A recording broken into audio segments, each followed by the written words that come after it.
ये 9 तस्वीरें मैं दिखा रहा हूं आपको। ये पहली तस्वीर देखिए, जो पहली तस्वीर सामने आई थी जहां एसडीएम ने निर्दलीय प्रत्याशी को बूथ में घुसने से रोका, तो निर्दलीय प्रत्याशी नरेश मीणा ने एसडीएम को थप्पड़ मारा पुलिस की मौजूदगी में। उसके बाद उसको पकड़ा गया। 24 घंटे वो गायब रहा। समर्थकों को तक खबर पहुंची तो समर्थकों ने टोंक जिले में आग लगा दी। जगह जगह आगजनी की तस्वीरें सामने आनी शुरू हो गई। जगह जगह पत्थरबाजी होती है। पुलिस को खासी मशक्कत करनी पड़ी। ये देखिए जरा, ये सड़क के बीचों बीच टायर रख करके आग लगा दी गई और पुलिस सड़क से सामान खींच के हटा रही है। कोई दंगाई फिलहाल मौजूद नहीं है। दंगाई आग लगा करके वहां से जा चुके हैं,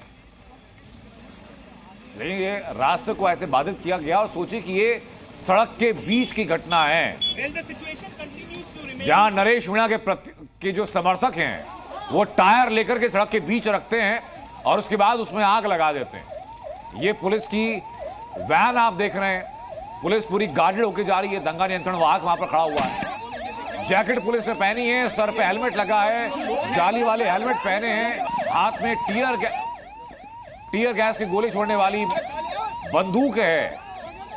और उसके बाद ये दंगा नियंत्रक वाहक से ये सुरक्षा कर्मी उतरते हैं और दंगाइयों का सामना करते हैं। एक रिपोर्ट जरा देखिए।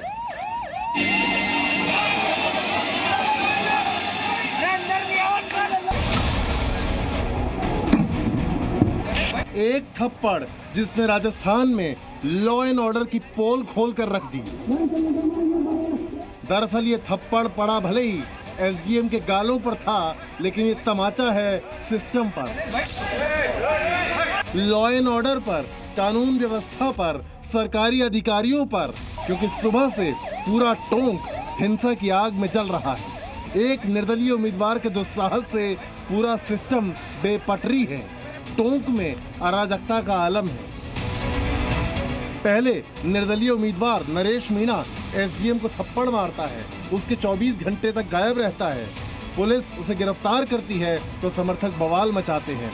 पुलिस की गिरफ्त से उसे छुड़ा लिया जाता है और फिर टोंक में गाड़ियां फूंक दी जाती हैं।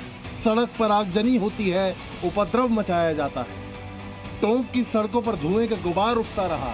नरेश मीणा के समर्थक रास्ता ब्लॉक किए खड़े रहे। खुद नरेश मीणा कैमरे के सामने आकर बयान देता रहा और पास ही खड़ी पुलिस तमाशबीन बनी रही। उनकी मर्जी,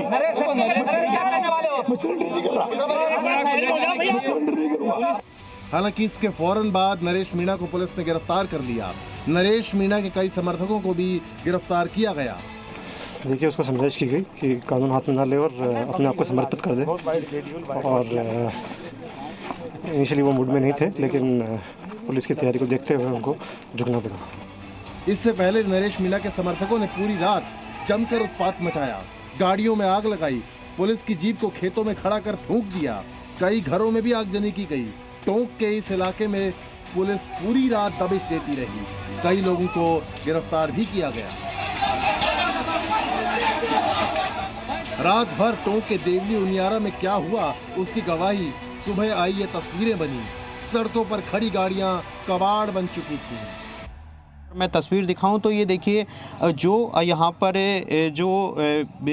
जो आगजनी के बाद में तो ये जो गाड़ियाँ है वो यहाँ पर जलकर खाक हो चाहिए। ये देखिए तस्वीरों आप देखें तो ये जो गाड़ी है वो पूरी तरीके से जो जलकर खाक हो गई है। एक नहीं, दो नहीं, बल्कि 3-4 जो गाड़ियाँ हैं वो यहाँ पर जलकर खाक हो गई।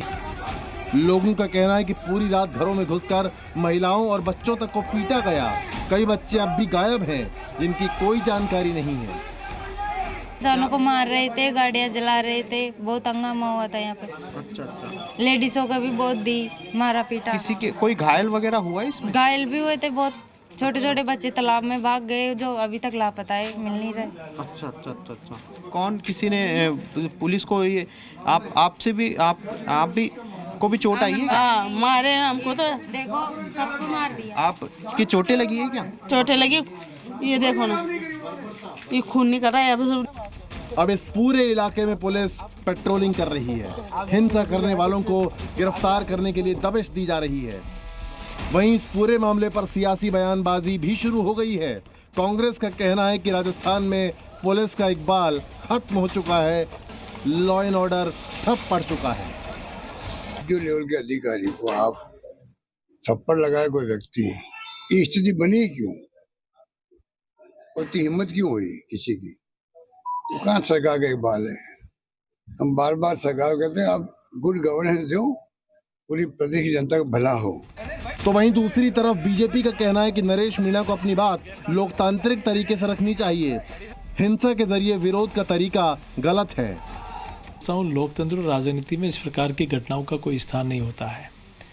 राजनीति में और लोकतंत्र में किसी भी व्यक्ति को अपनी बात को, अपने विचार को, अपने मत को रखने का अधिकार है, अपनी बात को मनवाने का भी अधिकार है, लेकिन उसके अपने तरीके होते हैं। लेकिन जिस प्रकार की घटना हुई उसमें मैं सोचता हूँ लोकतंत्र में इस प्रकार की घटनाओं का कोई स्थान नहीं होता है।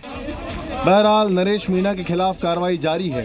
पूरे राज्य के अधिकारी और कर्मचारियों में गुस्सा है।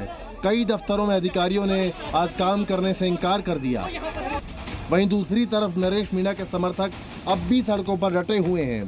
प्रशासन की कार्रवाई का विरोध जारी है, लेकिन सबसे बड़ा सवाल फिर यही है कि आखिर एक अधिकारी को पोलिंग बूथ पर थप्पड़ जड़ने की हिम्मत कहां से आई? पुलिस हिरासत से नरेश मीणा ने खुद को कैसे छुड़ा लिया? मिनटों में सैकड़ों की भीड़ कहां से इकट्ठा हो गई? और सबसे बड़ा सवाल ये कि आखिर नरेश मीणा के खिलाफ क्या कार्रवाई होगी?